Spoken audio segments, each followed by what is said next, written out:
hustle somewhere. That's how we do. We don't give a damn. We don't give a damn. We don't give a damn. We don't give a damn. We don't give a damn. We don't give a damn.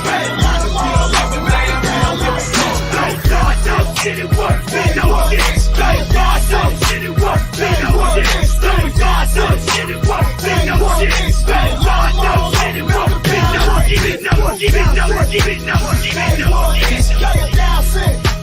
K1 is screaming down six. K1 is getting line them all up, knock them down like this. Oh yeah, I-Us. Let's welcome these folks to the Uso Penitentiary.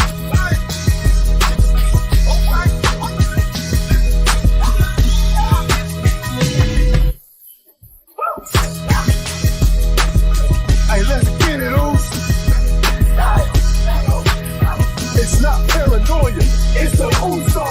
Real-handed, white-gated, skin seats, call me dirt. I've been defeated and brought down. Oh, drop to my knees when hope ran out. The time is young to change my ways.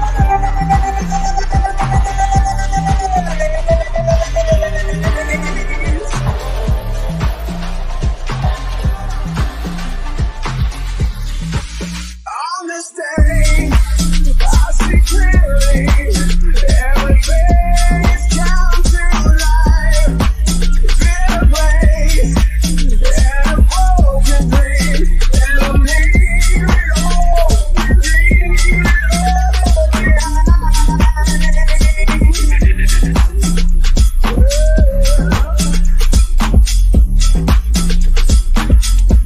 I'll never long for what might have been. No, regret won't waste my life again.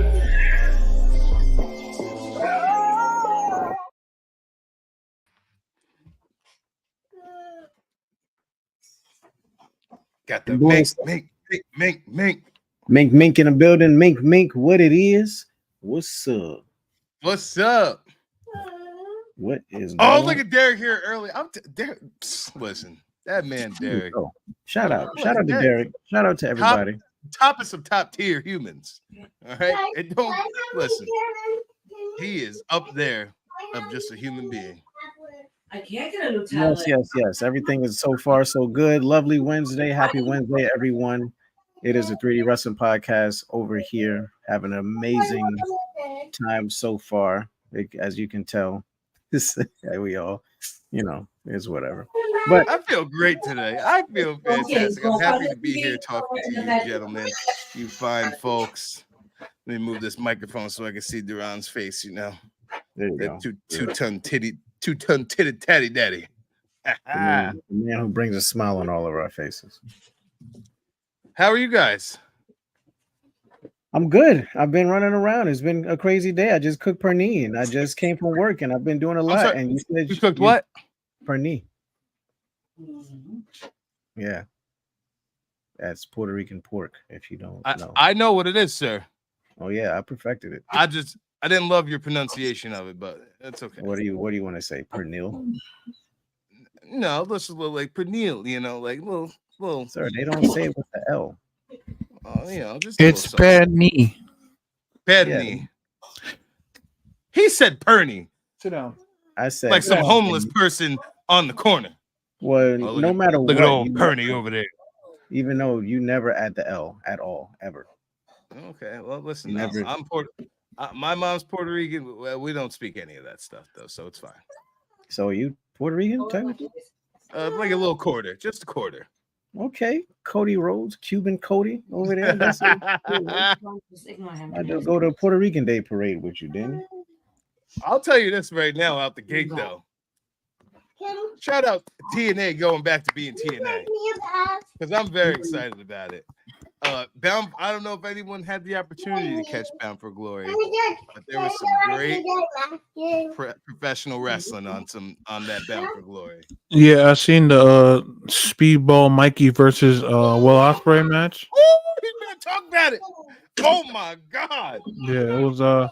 Sorry, I have more enthusiasm. I'm about to kill my child, so I'm saying that on live. Okay. Listen, hey, you heard him. I support it. So Respect.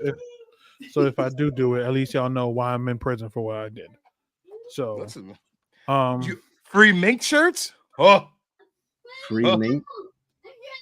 yeah, but they got to pay for it because it's not a free mink shirt; it's a free mink shirt. Oh, Oh it's a my free mink. goodness, we cooking. There you go. Did you not just break There you your go. tablet? We cooking Oh. out here. Stop. Yeah, Impact going back to TNA. Woo! He said R.I.P. Why you going to do that? hold on, y'all. Impact, Dre. TNA. We're TNA guys.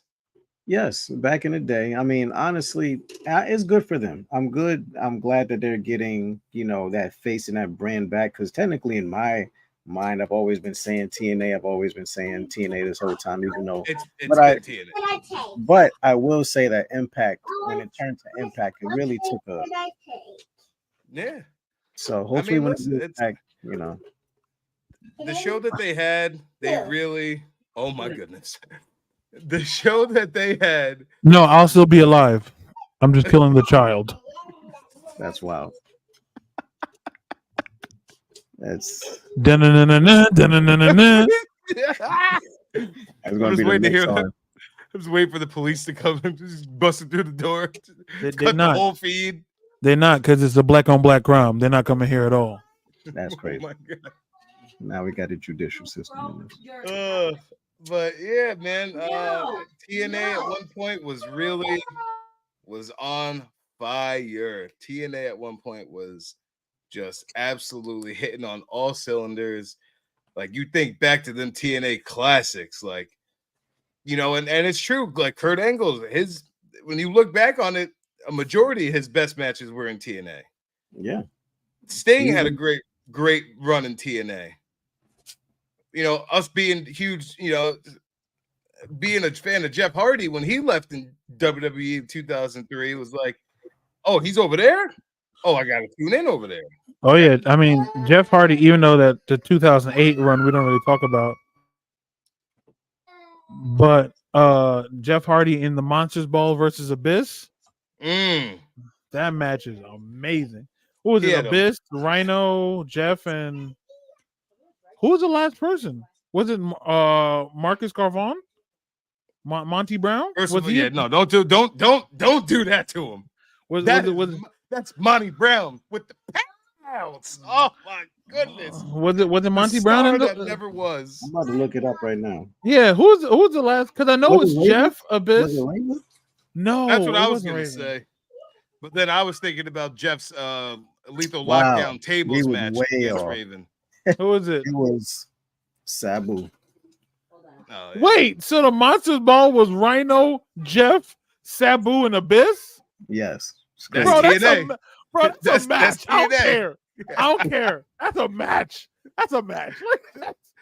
Bro, if you've never seen a Monsters Ball match, bro, you in some. Oh yeah, isn't that the match where Rhino hit the Rhino driver on some woman? When we used to do the avalanche pile driver, that was nasty. Yeah, it was like his finisher at one point. Nasty work. Yeah, I thought he did it in ECW, but yeah, this man was really bugging out on both companies. Yo, TNA was like, I actually just recently went back in because I had it at one point, but now I I got Impact Plus and bro, the shit that's on there, man, like that AJ Styles Abyss cage match. Bro, AJ really flipped.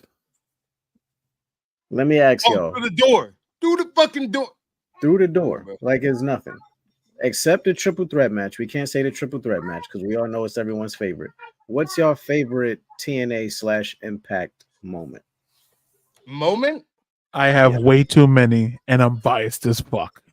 I'll say, I mean, I don't know if I'm in the minority here, but in my opinion, the Aces and Eights storyline was one of the best fucking storylines ever. I don't care what anyone has to say about it. I think Uncle Bully Ray, that was peak Bully Ray, got to because he played such a good babyface and the good guy. Then you get to the cage match with him and Jeff. Him and Jeff have history. Then you find out, mind you, he's helping track down and unmask the Aces and Eights guys. Then you find out in the fucking title match that he's the leader. And then everyone loved Jeff Hardy. And Bully Ray stabbed everyone in the fucking heart. Oh my, make sure you tag Bully Ray in this clip, because that is hands down to me the greatest story ever told within the TNA Impact umbrella. I thought it was phenomenal. I was so invested. It elevated a bunch of people because nobody was really looking for Mike Knox or the Bischoff kid and the other kid whose other son was Mr. in Kennedy. there. Wes Briscoe, that's his name. Mr. Kennedy, D'Lo. Bro, everybody. Taz was in it. Luke Gallows was in it. Bro, Aces and Eights. That story was so great, bro. Sam Shaw in there too? I don't think so. No? Nah, I don't think so. God, what was his name? Gunner and Bram, whatever. Yeah, Bram. I could have sworn Bram was in there.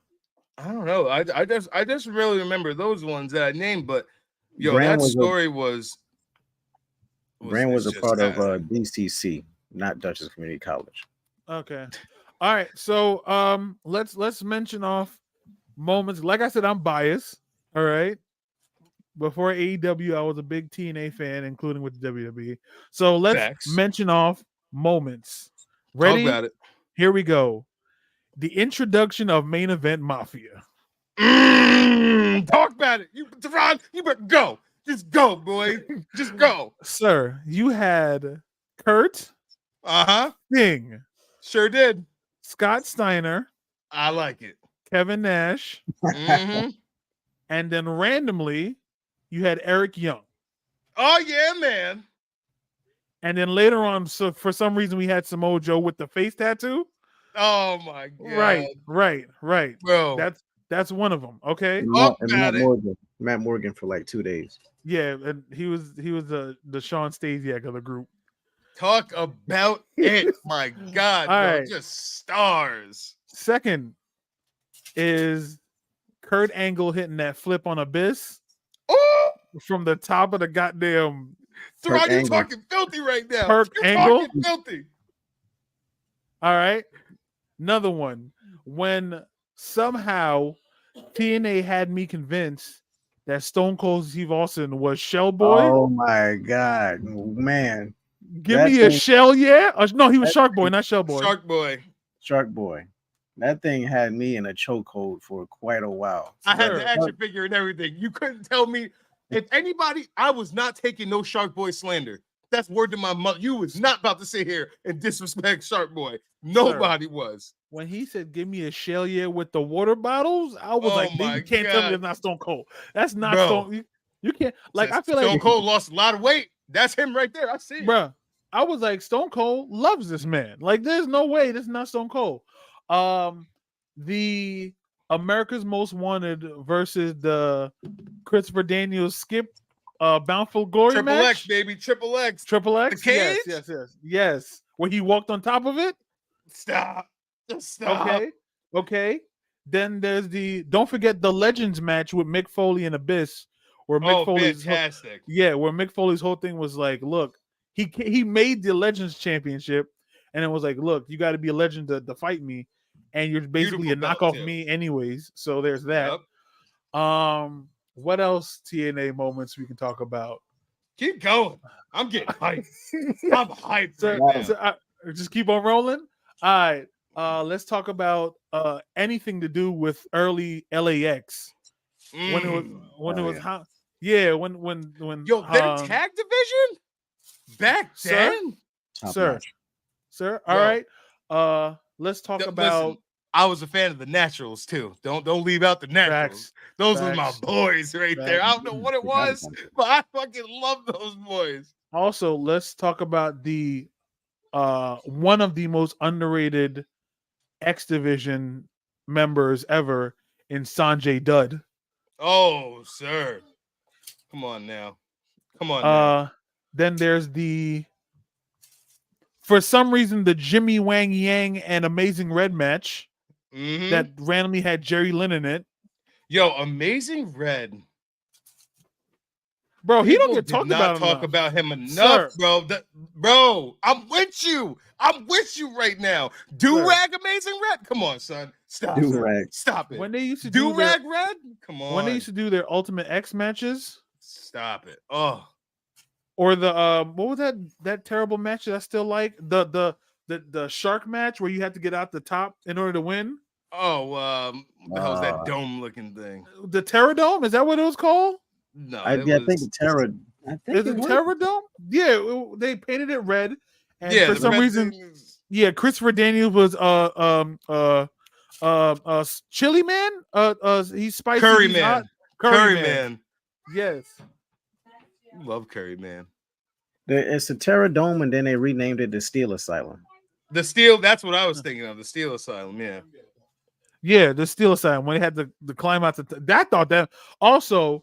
I mean, Jay Lethal as Black Machismo. Fantastic. Sir. Jay Lethal and Ric Flair.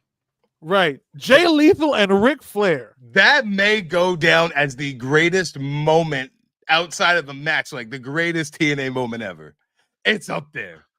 Because it's up there. I'm not going to lie. The fact that they got Jay Lethal to do all of like Macho Man Randy Savage's stuff. Incredible.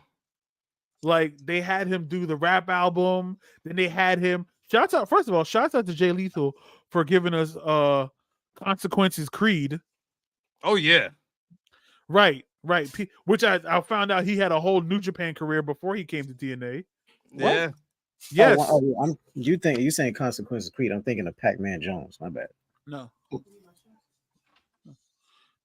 But yeah, also, even though it was bad, TNA also gave us Nakamura. Yeah. And Okada. Even though he was oh my god, when Okada looked like Bruce Lee when he was that sidekick. Yes, he was the Green Hornet. Like that. The Green Hornet. That also TNA gave us. I mean, you have the whole 6 sides of steel that Loved like it. any 6 sides match was great. Any Monsters Ball match. You know what? Dre's gonna laugh when I say one of my favorite moments.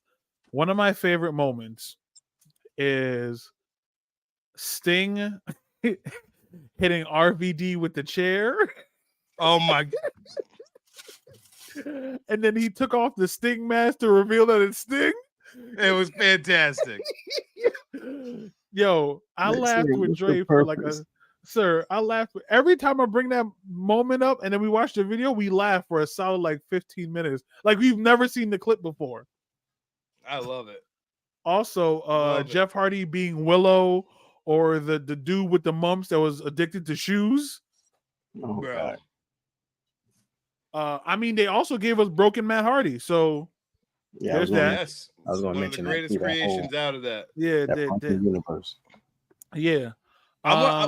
Before we continue though, like we really got to put some emphasis on this, and we need to put emphasis on the phenomenal AJ Styles. That man made that fucking company, bro. Yeah, I'm not gonna lie. AJ Styles, oh my god, I remember being a kid and like hearing the rumblings about him. And I remembered him like in WCW, kind of whatever, and like Sunday Night Heat and shit. But I was like, he was really nobody. But like, that man took that whole company. He's got free chiropractor appointments for the rest of his life. The way he put that company on his fucking back. The matches that he fucking gave us, bro. And even, I always go back to this one clip where he had a ladder match with Jerry Lynn and Low Key. And I said low key, like I'm saying low key, and low key.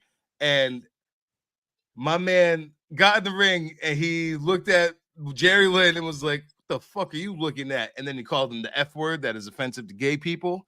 And I'm like, he just said that on TV. He didn't give a fuck, bro. He said, he's from Georgia. He ain't give a fuck about none of that.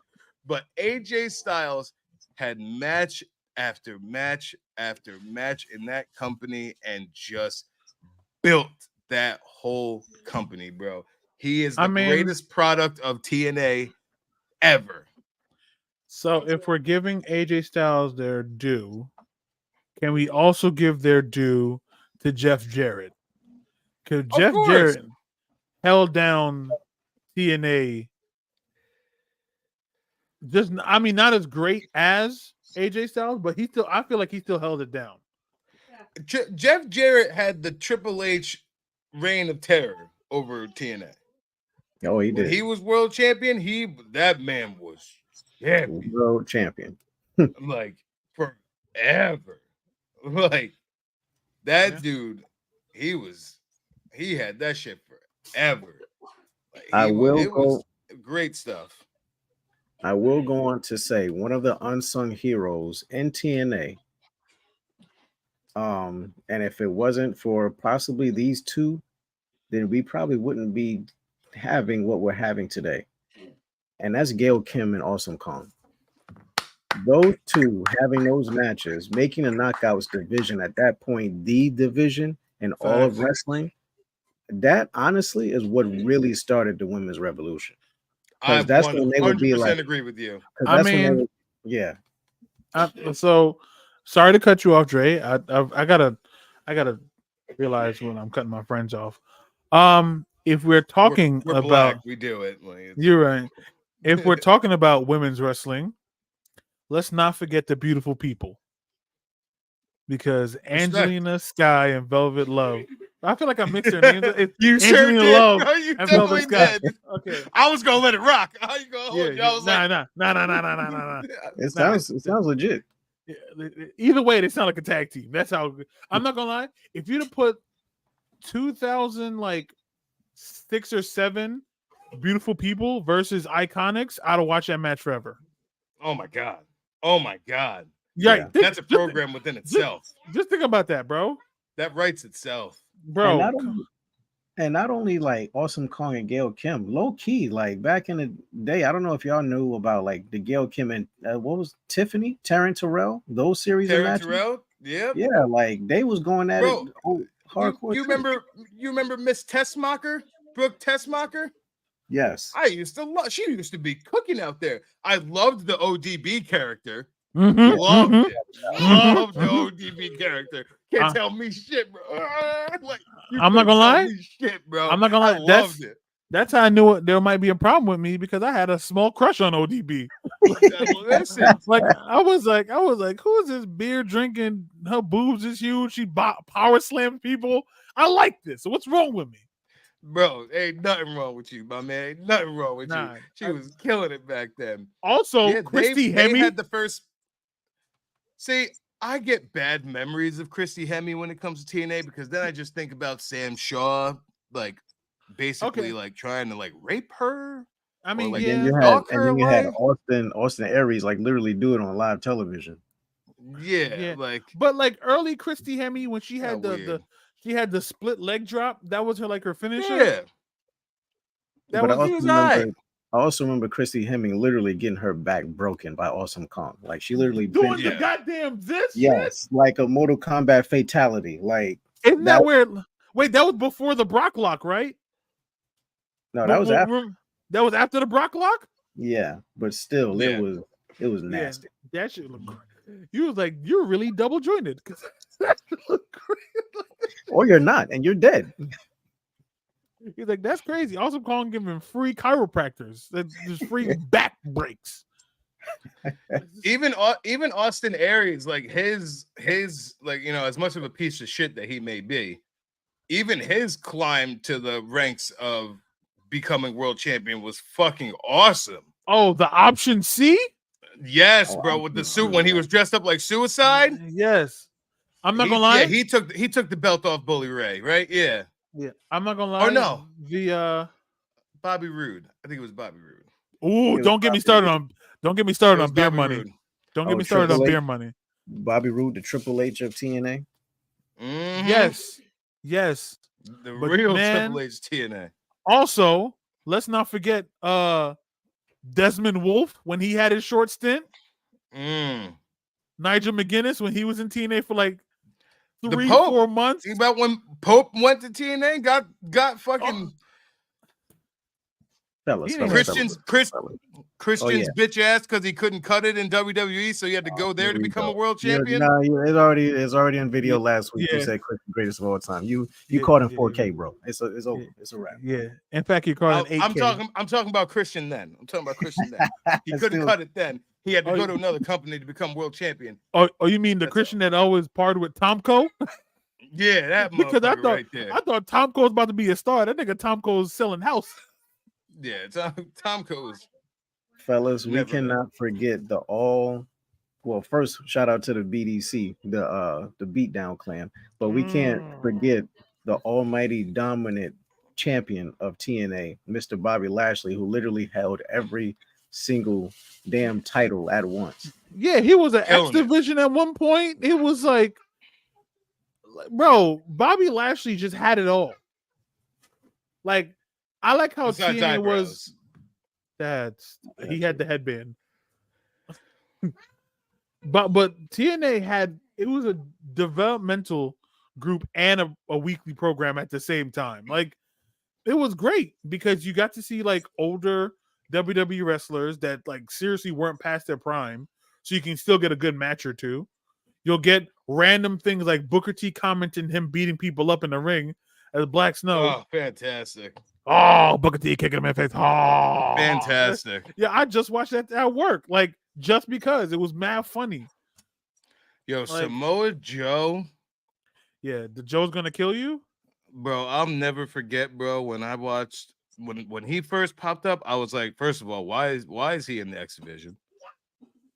And I'll never forget like a segment backstage, and he just beat the fuck out of AJ Styles and was like slamming AJ's head into like a locker, like just whooping his ass. Like Samoa Joe was a monster. Like that was the thing. It's like see, not everyone had the opportunity to watch Ring of Honor back then. You know, like not everybody got to see that stuff. So it's like those are our first introductions to some of these people. You know, so it's like so the people like fuck Motor City Machine Guns, X Division champion Chris Sabin. That boy was crazy. Cradle Shock, incredible move. Petey Williams, come on, bro. Like Petey motherfucking Williams. I almost called him Austin Creed. Xavier Woods has said that his favorite wrestling moveset of all time is Petey Williams. I'm not gonna lie, I was just about to bring up Team Canada. Bro. Team Canada with come on. Robert Roode, Eric Young, Petey Williams. A1. Yes. That random ass dude named A1 who no one knows if he's alive or dead or what he's doing. I don't know. It doesn't but matter. Yeah, he was there. But yeah, Petey. Yeah. What he say? Yo. Jimmy Rave, I think was his name. Yes. Oh, yeah. Yeah, but Jimmy Rave, but he was like more in the indie scene. But yeah, also don't forget TNA also gave us CM Punk as Raven's lackey. Yeah. So that's what I'm saying. TNA was like a developmental and a weekly show. Like with TNA, you knew you're gonna get something good.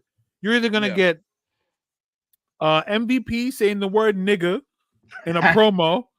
He was like, "Oh yeah," he's like, "Y'all scared of us because we niggas." Or you get Val Venus trying to shoot a promo about how he's doing live porn, and then he's trying to tell you the website in the middle of the ring.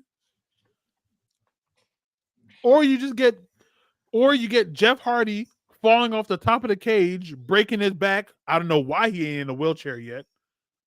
Or you just get great matches. TNA had, or you get Jeff Hardy all pilled up and fucking up a match of a lifetime, you know what's crazy? Sting still hates that nigga. To this day, Sting still hates that nigga. You just walk past him in the AEW locker room. Give him one of these. I'll go that up. Like, sir, Sting, relax. What's wrong with you? Whoop that trick starts playing in the background. Oh my god. Not today. So shout out to two unsung heroes of TNA. One, whoever was announcing the fuck out of the goddamn intro with the deep ass voice, because that shit was always so powerful. And two, the guy who would always be at or Universal Studios with the damn towel in the Bro, audience. Matt, Anytime shit would go crazy, he and that was towel there. would go off. Also, the commentary team. Oh, Don yeah. West and Mike Tenay, fantastic. Oh yeah, I'm not gonna lie. Fantastic. I think someone called him the King and JR of TNA, and I'm okay with that.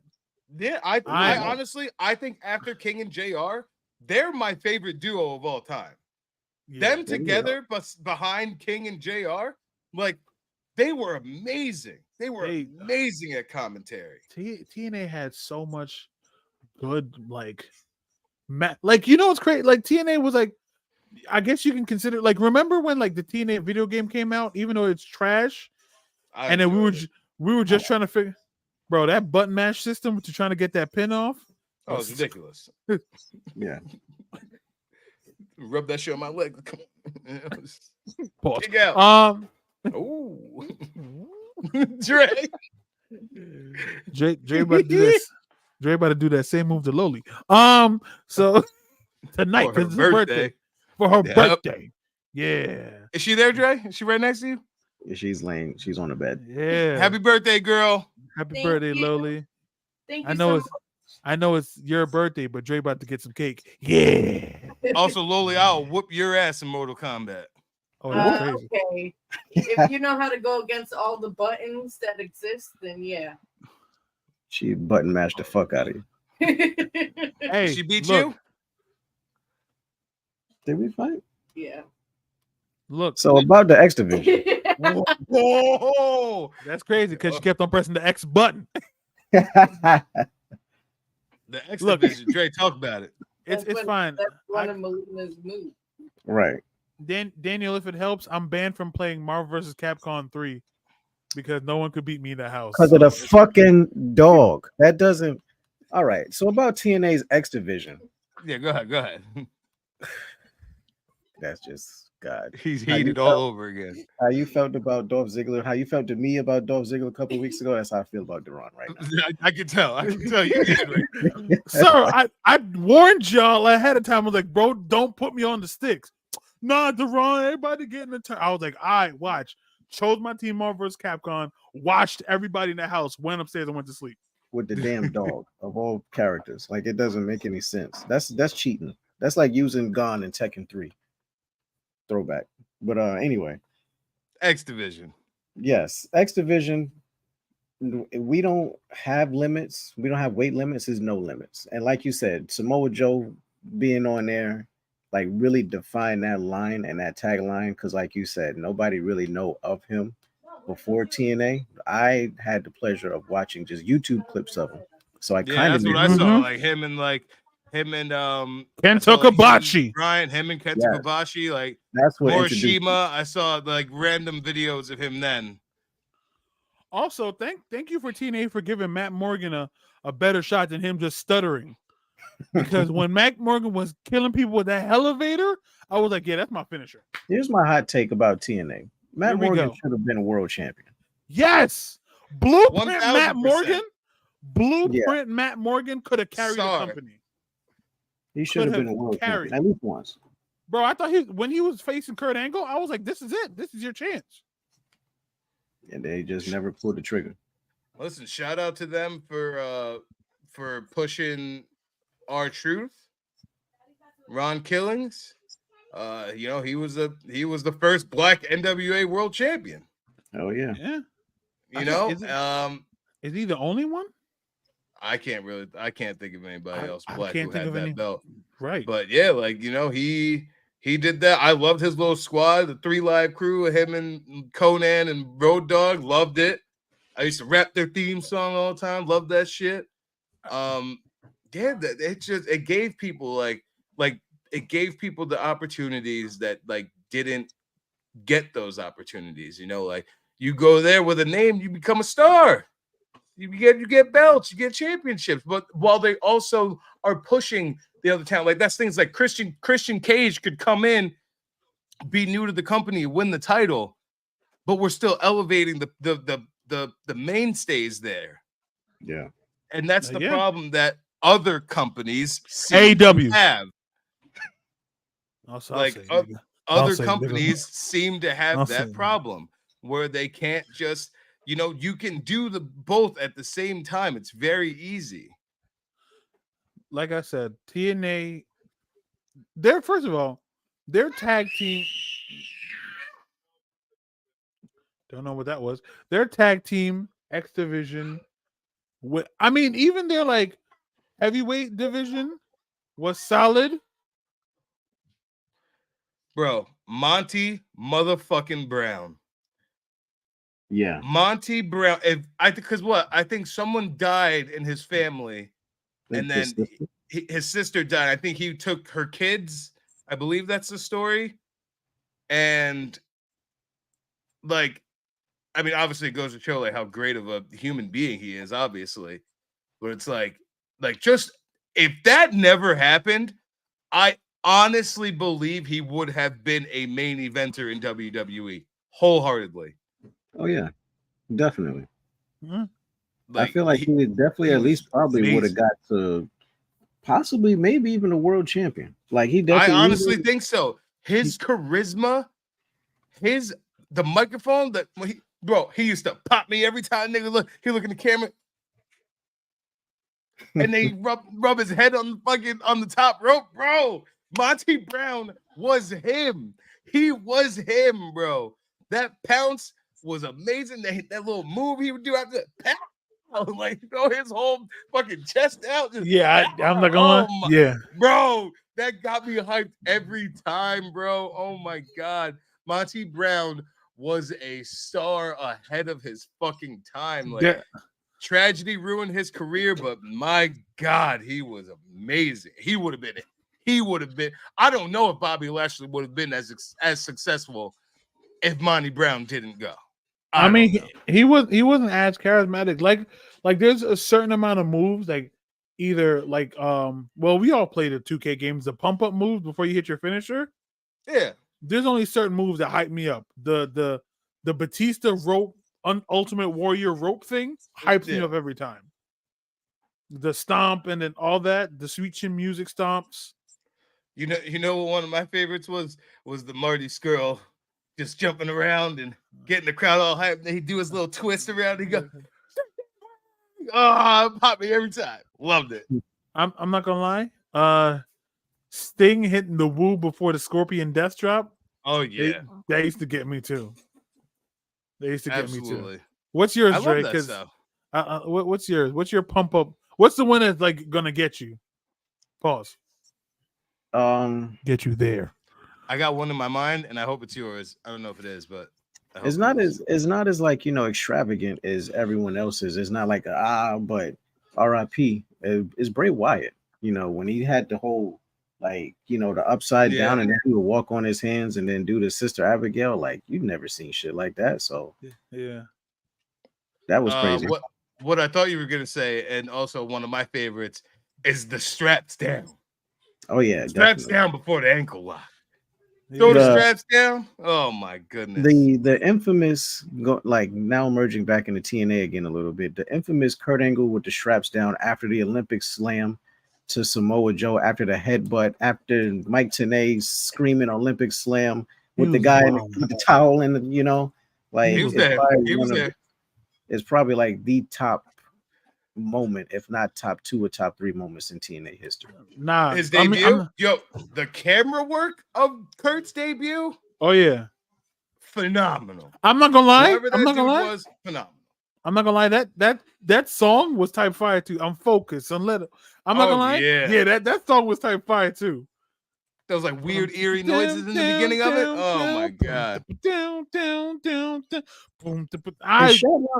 Shout out to them even making that, because Kurt Angle going from WWE only having that Olympic music, you're like, what other music would he have? Bro, right? And then they come up with that out of the box, and it's like, well, this shit works. Right. I'm focused. I'll never let up. I was like, Shout out to And talk about TNA's music team as well too, because AJ Styles theme, like, come on, Sir. The OG one, though. The OG one, though. Sir. Not that second get ready to fly. No, that original. Okay.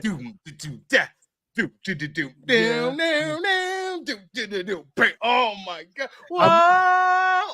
Oh, you better stop, Jay. I'm not gonna lie. Yeah. Wait, then It's so good. wait, who had the you can close your, is that Christian? That's Christian's one in TNA, Christian. right? that was Christian, but that was in WWE. But That was WWE? let's not forget Christopher Daniels' theme, Abyss's theme. Yo, oh Abyss my. dun, Yo, Abyss Abyss's theme used to get me hype. I'm not gonna lie. Abyss's theme. Or yes, him doing this before he hits the black hole slam. Oh my god! Yo, that black hole slam, putting people on thumbtacks with that thing. Oh yeah. Top Then tier. he had Janice, the 2x4 with the nails in it. He literally murdered people with that thing, bro. I thought RVD was literally dead. Like that pool of blood when he backstage. Good lord! Remember the Abyss Matt Morgan tag team when he was like, "I'm the tag team champion." It was just Matt Morgan carrying both belts. Bro. Sir, TNA had bangers. TNA was great. I'm very excited for the future of TNA. I'm very excited. I hope that they can get back that magic that they had back then. I mean, it's hard because like a lot of their like mainstream talent is older, but I feel like they can work it because let me tell you something. That match they had in like the 07 to like 010 run, for me, it was immaculate. Absolutely. That shit was I was the fucking TNA, rider. Like, oh, this shit if they go to Mondays, it's gonna beat Raw like fuck. And then they tried. Well, we were naive back then, but yes, I agree with you. We didn't know the business, but like as far as quality, it was bro. Yeah. Bro. Quality? Come on now. So yeah, TNA was fantastic. It got a little weird at points, when they like the whole AJ Styles cheating on his wife with the other bitch and like all that shit. Yeah, that got real. Yeah, that's somebody's wife. Yeah, that got real. When it was like AJ Styles, then the wife became Jeff Jarrett's new wife. We was like, wait, whoa. Yeah. And AJ Styles shout out to and shout out to Kurt, Jeff Jarrett, and Karen Jarrett being able to do business like professionals. I don't know how they do it. Being able to do business like professionals. Yeah, but man, I'm not gonna lie. I really enjoyed the main event mob. Remember they had the what other group was Eric Young in? World Elite. Yes. What was the other? What was it? Fortune and Fame, or what was it? Fortune. It was Fortune. Fortune. Yeah, Fortune. It was Beer Money, Kazarian, AJ Styles, Nigel McGuinness. They used to just talk shit about WWE and all promos and shit. And then like it was under the tutelage of Ric Flair, who was always drunk. So I think Kazarian called the crowd the TNA Galaxy. Oh my goodness! They always would throw a shot every single week between them and the Voodoo Kin Mafia. Yeah, like VKM. Didn't Eric Young have the Superheroes United where it was Curry Man, Shark Boy, and then it was Super Eric Young or Super EY? Yeah, it's Super EY.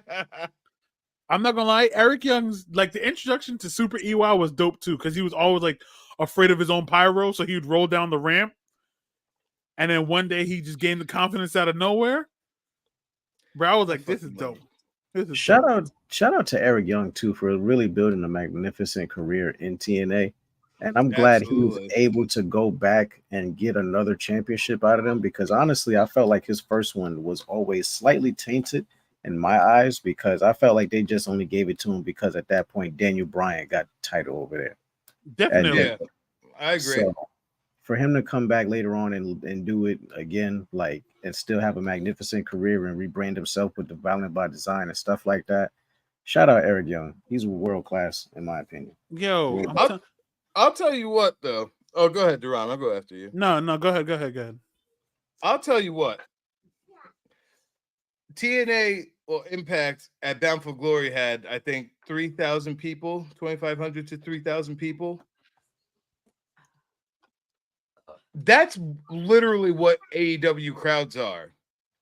AEW needs to do what they're doing and fucking scale back on the buildings they're running, because the crowd looked amazing at Bound for Glory. You could, like, a smaller venue. I would much prefer a small venue that's packed to the brim like that than a big ass venue with the same amount of people. If they did like the Hammerstein's ballroom or something like that, something small, bro, I'm like, okay with that. It's crazy too, because I literally, like, I was listening to Busted Open yesterday's episode. Bully Ray's literally talking about the Mid-Hudson Civic Center. He's literally talking about it. He's like, they need to run places like that. Like, he's like, it's so much better and more personal, and like the air, like the crowds are going to sound less like there and into it when you're in a 15,000 cap place with 3,000 people. I think they should do what NXT does and just run the smaller room, and in your pay-per-views you run the big room.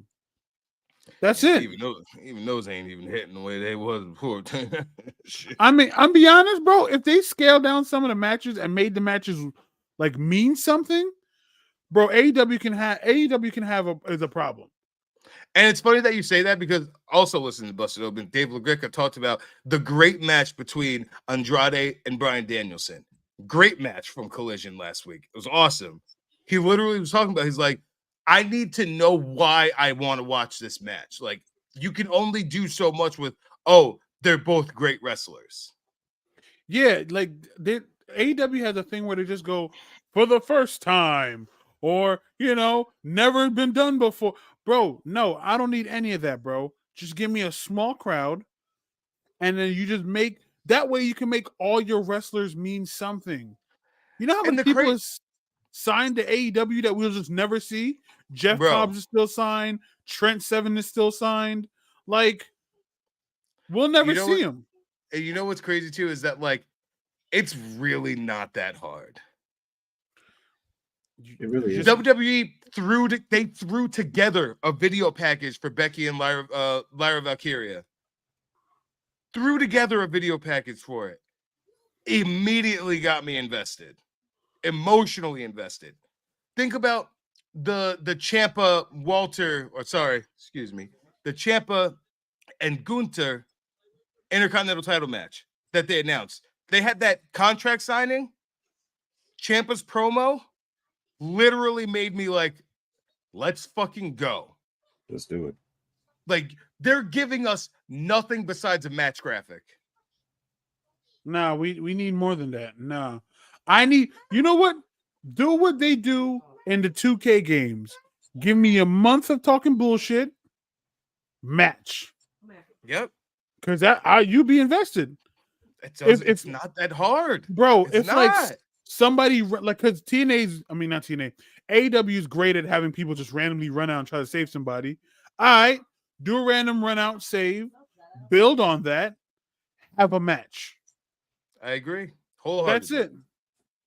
Also, TNA doesn't get a lot of recognition for really revitalizing. Like, I know one of y'all said it earlier, really revitalizing other people's careers. Like, to go more in depth in that, obviously Matt Hardy with the whole Broken Universe, Bobby Lashley, headband Bobby Lashley. But here's another one, EC3. Oh, like, yeah. He literally was on NXT. He got cut. Derek Bateman wasn't doing shit at all. Garbage. Went into TNA as EC3, Dixie Carter's nephew, Ethan Carter III, and went on a fucking tear, like, which is crazy. And kept the name this whole time. Yeah. I mean, if we're applying people that did well in Impact, let's not forget about Low Key, because when he was in NXT, he was Kaval, did nothing with him because they considered him too short. And then when he was with Homicide in LAX for there was what were they called? Ah, damn it. His tag team with Homicide. I forgot what it's called. He had the finisher where Homicide would hit the unprettier and then he'll hit the diving. I forgot the name. Killer? Yeah. Huh? Cop killer. The cop the killer? the cop killer. But I forgot the tag team. But like he revitalized that. So like TNA was really good at like Daniel said, making stars, but also revitalizing. Because who'd have thought at the same time? The same fucking time. Bro, who'd have thought that you could have got a Sting who was like 40 plus years old and will still get a good match out of Sting? And championship runs. Hell yeah. Many championship runs at that too. That's what I'm saying. Tag, singles, like, come on. And think about how many people went to TNA, came back to WWE, became champions. I mean, I don't know if the list is actually that long. The only two people who come to mind is Christian and Jeff Hardy, but you know what I mean. It's still a solid two. And Lashley and McIntyre. Yeah, fuck that. I'm right. Yeah. And Lashley and McIntyre. Yeah. It's because of AJ. The groundwork that AJ did for TNA is what made him never have to see the light of day in NXT. Yeah. That is why. He can do it if he wants to, though. Listen, TNA. Teenagers don't get a lot of respect. I feel like TNA and Ring of Honor should get a lot more respect than they do. I think they don't. Ring of Honor now is just not the Ring of Honor. It's not. It's not. Because Ring of Honor, they were both developmentals for the WWE main roster, essentially. I mean, yeah, because that's where we saw Dexter Lumis first. But you know, of course, we literally did 52 minutes of praising TNA. You know, they did have their shit show sometimes. Like, Elevation X was terrible. I forgot about that. I was going. Elevation X was fucking terrible. Oh, are we talking about terrible things now? Yeah, we could bury the company a little bit. The King of the Mountain match was fucking stupid. And the reverse battle royal where you had to fight your way into the ring. Bro. I'm not gonna lie, the Matt Hardy match where they always fought at his house and he was like, it's dilapidated boat. Nah, I love that shit, bro. We ain't disrespecting that. I'm gonna say one name that Deron just reminded me of like a few weeks ago, and I don't know why this name came up. Fucking what the fuck was a Roxy Laveau?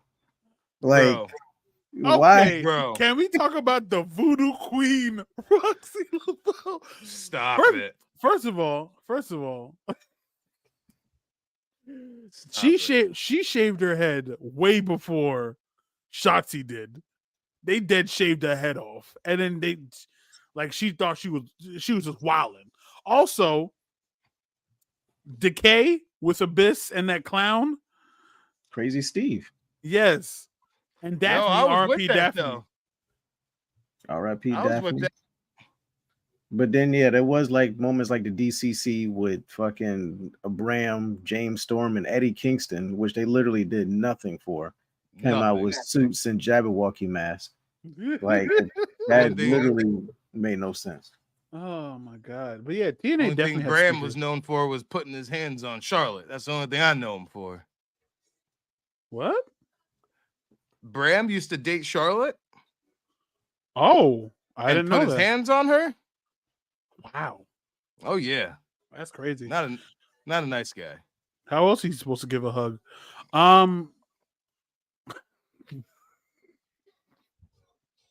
And then there was also no, that's terrible. Bram should be under the ground by now. Yeah, no. TNA definitely had its stinkers. Like definitely, yeah. To the point where we're just like, this makes no sense. Like we brought up earlier, Jeff being drugged up and still trying to wrestle his match. That match was bad. taking the title off of Eli Drake in 20 seconds to a returning Austin Aries. Yeah. No. 0 cents. It just got kind of corny at a period. It's got real, like, it just got corny. Like, I think that has to happen for a lot of companies. Like WWE went through it. AEW is currently going through it. And I think TNA is now on that resurgence. Like WWE is doing crazy business right now. Like crazy business right now. But it was only some years ago that they were still running house shows at the Civic Center.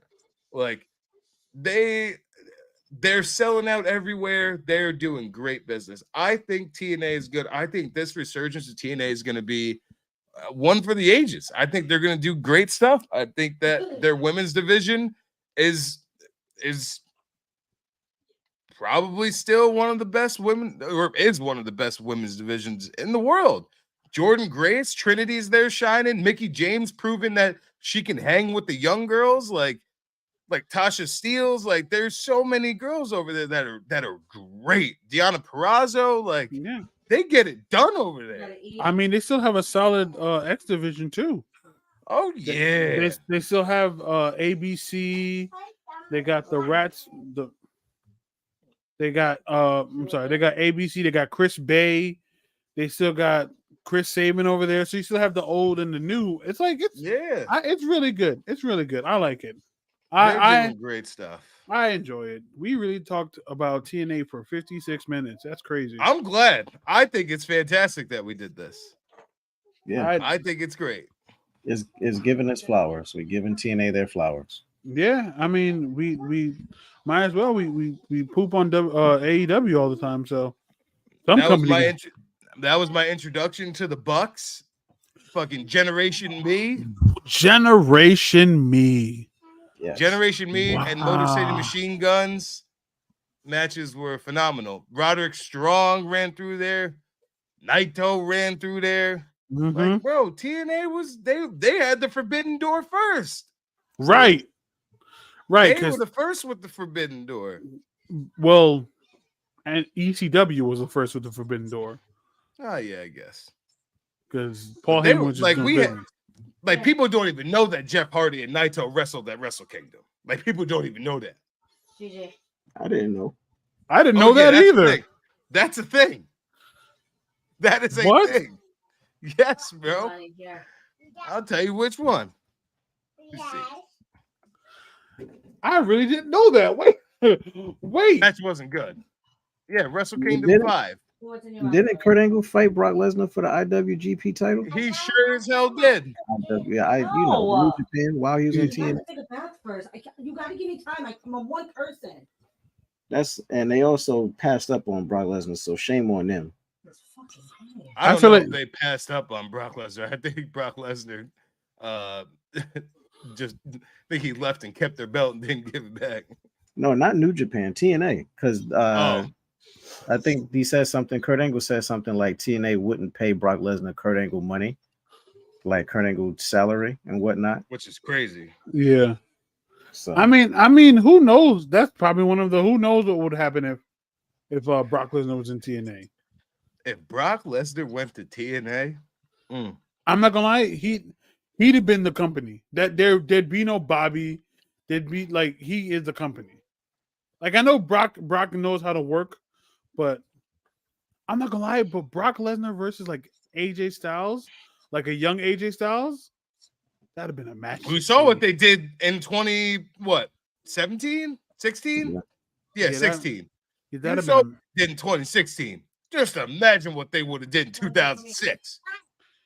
Hell, Brock and Abyss, yep. Hell, Brock and Matt Morgan. This is why we here, sir. This moments like this, like imagine we were in the room together and that just happened. Oh, yeah, we just looked at each other. We would like just proud. Wow. Yeah. Brock, oh my God. Brock. Jesus. I'm not gonna lie. Brock versus Monty Brown would have been a God. had been a very interesting match. Oh my Very. God. Like now that I'm thinking about it, Brock would have had like some serious hitters in TNA. Brock and Joe back then, we saw what they did in WWE. Brock and Joe then? Come on, bro. Oh, don't forget that time that Samoa Joe called out Scott Hall live on television. Right. I do remember that. That shit was crazy. Kevin Nash said he punked him backstage. I don't know if I entirely believe that, though. I don't believe that. I definitely don't believe that. The way how Joe is, I definitely don't believe that. But we could have got Brock versus Hernandez. That probably wouldn't have been a great match, but watching Brock something. Yeah. Watching Brock possibly get border tossed, just the setup alone would have that'd have been a lot for me. Wow, Jesus, wow! Well, he's launching next. Real quick before we cap off, because TNA is going back to TNA, so they're having their resurgence. So, do you think they're going to go for the big money and try to go for the big punk and try to sign Phil Brooks? No, I think they'll definitely try. I only say that because Bully Ray talks about it all the time on Busted Open, so that's why I say and all he does is talk about how positive their locker room is. I don't listen. The more time goes on, I really didn't like what Punk did in AEW. I didn't. But I think it also comes with his surroundings. I think that if Punk was in a TNA locker room or a WWE locker room, I don't think these problems would happen. Because there's people like Bully Ray who be like, hey, cut the shit. We're not fucking doing that here. There's veterans like Bully and Tommy Dreamer, and people respect Scott D'Amore, shit like that. I don't think it'd be a problem there. I think the problem is the AEW locker room and the lack of leadership there. And they tried to lead, and nobody want to hear it. I mean, their leader was what, Cody Rhodes, and Cody was like, that's what I'm saying. Their leaders were Cody Rhodes, Kenny, and the Young Bucks. And once that fell apart, then now we just have the inmates running the asylum, as Mike Today used to say all the time. Shout out Mike Tenay. Rest in peace, Dom West. Right. The inmates are running the asylum. Fantastic. Yes. But I think they just need to get a TV deal. Nothing crazy. Just get you something nice.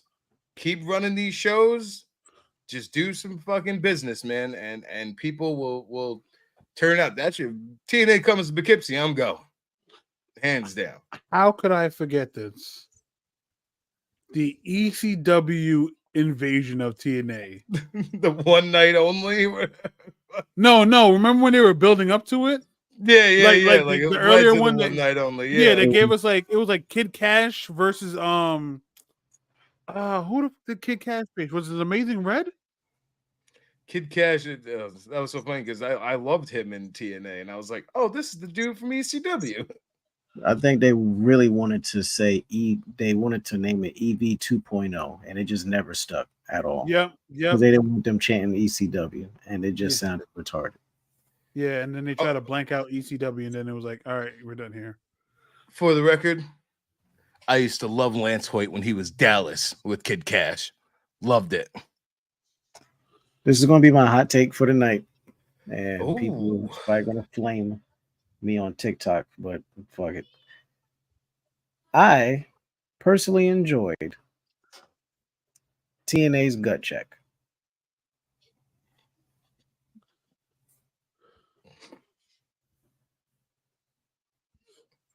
That's our show, ladies and gentlemen. It's been real. All right, you know what? Let's double up on the hot takes. I think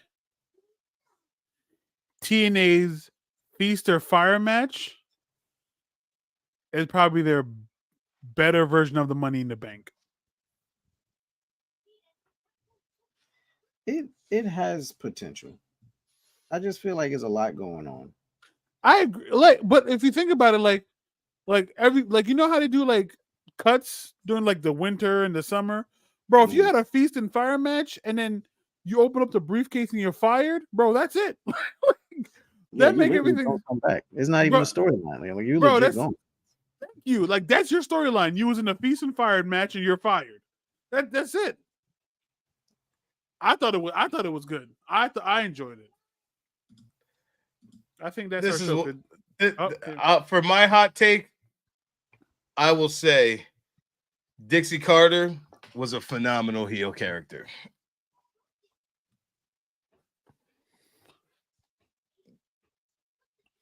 Phenomenal to the point where she went through that table. I don't know if I've ever been so happy to see abuse to a woman like that. All right, guys, that's our show. Daniel didn't mean that. Not like that, though. You know what I mean? Like, I shouldn't have been that excited to see a woman go through a table. And I was very excited to see a woman go through a table. Just be glad he's not Giancarlo, because the news, Channel 9 would have clipped that shit up. It would just he would have been crazy. And for some reason, Deron Inches Bishop would have been in the newspaper, and I can't. I ain't gonna lie to you. Name. This whole time, I was thinking about what the name was that he called you, and I'm really glad that you said it. Oh, so you were thinking about my inches? You could say that. Ayo, Dre, end the show. It's true. Wow. I said what I said. Right? I said what I said. Deron Inches Bishop. I was about to say, let you guys know where to find you, but I think you're going to find Daniel behind Deron's bedroom tonight, because I don't know what's going on. Right. Don't give me a chance to catch up. Like, please end the show.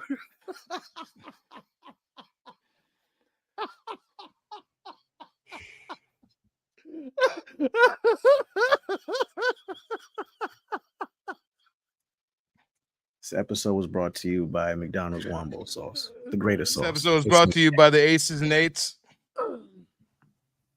Mambo sauce, not Mambo, whatever. All right, ladies and gentlemen. All I'm saying is I'm having a blast. Man, all right, enough. All right, I got no shit over that was a real SummerSlam of a joke. Yeah.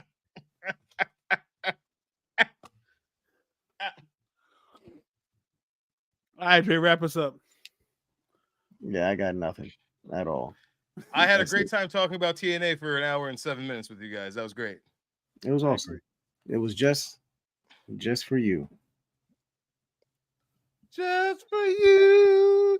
Just for me. Remember the commercials? The Harris product? Yes. Wasn't that it, right? Just for me? Just for men? I don't know. Anyway. Just all right, ladies. Valentine? Yep. All right, yeah, just for me. I'm not making it up. It's a real hair product, and there was a commercial for it. So we'll play that for next week's show. That'll be our intro next week. Shout out to Alter Bridge for being the first theme song to go across WWE, AEW, and our podcast. So there's that. That's dope. So yeah, ladies and gentlemen, have a good rest of the weekends. Play your Spider-Man, play your UFC 4 or 5, which is wrong. Oh, actually, I'm going to spend time with my lovely lady for her birthday. Shout out to my That's right. Happy birthday, Loli. Come say hi. Come on, just come say hi. Yeah, come say hi. No, okay, all right. Yeah, next week we got it. Oh, she must not have them clothes on. I see what's going on here. This man Jay only got a shirt on under that. The whole bottom half is naked. Just done. He's ready to go. Right. Loli about to be like, oh, since it's Deron Inches Bishop, Dre, show me your inches. That's great. You kids have fun now, you hear? You want to see my inches? Uno. That's how many inches you're going to get. So, there you go. But anyway. Why is it taking us so long to say goodbye? Goodbye. Goodbye. Good night. Good fight. Good night. Love y'all. Peace.